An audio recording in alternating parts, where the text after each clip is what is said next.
ওই যে কালো গাড়ি আছে ওটা আমাকে হাদিয়া দিয়েছে আকিজ গ্রুপ থেকে। গাড়ির দাম শুনলে আপনি আলহামদুলিল্লাহ বলবেন। গাড়িটার দাম এখন প্রায় 6 কোটি টাকা। এটা কোরআনের ইজ্জতে, কিসে?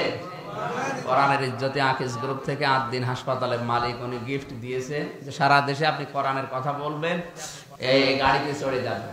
ওই ড্রাইভার দিয়েছে ওনারা, এই জন্য ওই গাড়ি থেকে যাওয়ার সময় নিয়ে যাবেন। আশা করছে আবার সামনে মাহফিল কিছু নেওয়া আছে, শেরপুরে, নকলা, কোনে কোনে আছে। যদি পরিবেশ শান্ত হয় ইনশাআল্লাহ আমরা আসবো, আবার কথা বলবো। আল্লাহুম্মা আমিন। রব্বানা যালামনা আনফুসানা ওয়া ইল্লাম তাগফির লানা ওয়া তারহামনা লানাকুনান্না মিনাল খাসিরিন। রব্বুল আলামিন, বড় আশা নিয়ে এসেছিলাম তোমার কোরআন শোনার জন্য। পরিবেশ আমাদের অনুকূলে না থাকার কারণে আমরা শেষ করে দিলাম। মেহেরবানি করে এই মাহফিলটা তুমি কবুল করে নাও। সওয়াব যদি আল্লাহ দয়া করে এই কষ্ট করার কারণে দিয়ে থাকো, আমরা তো ঠিকঠাক মতো তোমার দিনের জন্য কাজ করেছিলাম।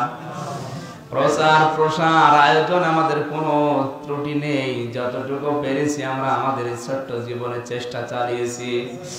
যে যেইভাবে কাজ করেছে আল্লাহ তুমি তাকে ওইভাবেই কবুল করে নাও। বিশেষ করে আমার মুরব্বি মাস্টার মোহাম্মদ মোস্তফা হোসেন 1 বছর ধরে আমার পেছনে লেগে আছে এখানে নিয়ে আসার জন্য। মুরব্বি মানুষ বারবার ঢাকা পর্যন্ত গিয়েছে, কুষ্টিয়া পর্যন্ত গেছে। এত কষ্ট করার পরও তিনি আজকে সফল হতে পারলেন না। আল্লাহ তাআলা মেহেরবানি করে মাহফিলটা কবুল করে তুমি সফল বানিয়ে দাও। মাহফিলের প্রধান অতিথি শফিকুল ইসলাম শফিক, আমাদের চেয়ারম্যান, আল্লাহ তিনি তার মাকে হারিয়েছে, মাকে মাফ করে দাও। যতগুলো অতিথি এখানে এসেছে অতিথিদেরকে কবুল করো। মাওলানা হোসাইন আহমেদ তার বাবাকে হারিয়েছে, তুমি তার বাবাকে কবরে জান্নাত দিয়ে দাও। হাফেজ আবু বকর সিদ্দিক দেলাওয়ার আমার ড্রাইভার, সারা দেশে আমারে ঘোরায়। যত মানুষ দূর দূরান্ত থেকে আসলাম আল্লাহ একেবারে খালি হাতে ফেরত দিও না।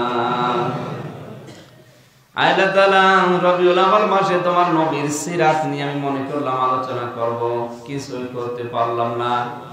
যারা বাধা দিয়েছে হয়তো না বুঝে বাধা দিয়েছে। নবীজি তায়েফের ময়দানে এত কষ্ট সহ্য করার পর তিনি বরদোয়া দেননি। আমরা বরদোয়া দেই না, কিন্তু আমরা তো নবীজির মতো অত ধৈর্যশীল না। মুখ দিয়ে বের হয়ে যায় আল্লাহ মাজলুমের এই দোয়া তুমি ফেরত দিও না। হযরত নূহ তিনি বরদোয়া দিয়েছিলেন, ক্বালা রাব্বুকা ক্বালা নূহুর রাব্বি লা তাযার আলাল আরদি মিনাল কাফিরিনা দাজ্জারা ইন্নাকা ইন তাযারহুম ইযিল্লু ইবাদাকা ওয়া লা ইয়ালিদু ইল্লা ফাজিরান কাফফারা। আল্লাহ জালেমের আন্ডা বাচ্চা পর্যন্ত যেন জীবিত না থাকে, কারণ ওরা যেটা জন্মাবে ওইটাও তোমার ইসলামের বিরুদ্ধে যাবে।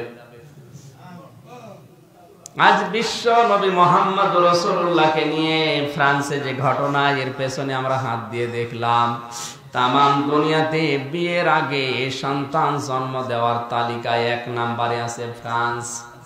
যাদের জন্মই ঠিক নেই তারা তো তোমার নবীকে গালি দেবে। আল্লাহ তাআলা মেহেরবানি করে তোমার নবীর সম্মান তুমি নিজে দিয়েছো, আরো বাড়িয়ে দাও। এই মাহফিলের আয়োজন করে এখানে যতটুকু কথা শুনলাম সওয়াবগুলো তুমি কোটি কোটি গুণে বাড়িয়ে বিশ্ব নবীর রওজায় নিচে আছে এদেরকে ক্ষমা করো। মা বাপ যারা হারিয়ে ফেলেছে আল্লাহ মা বাপকে মাফ করে দাও।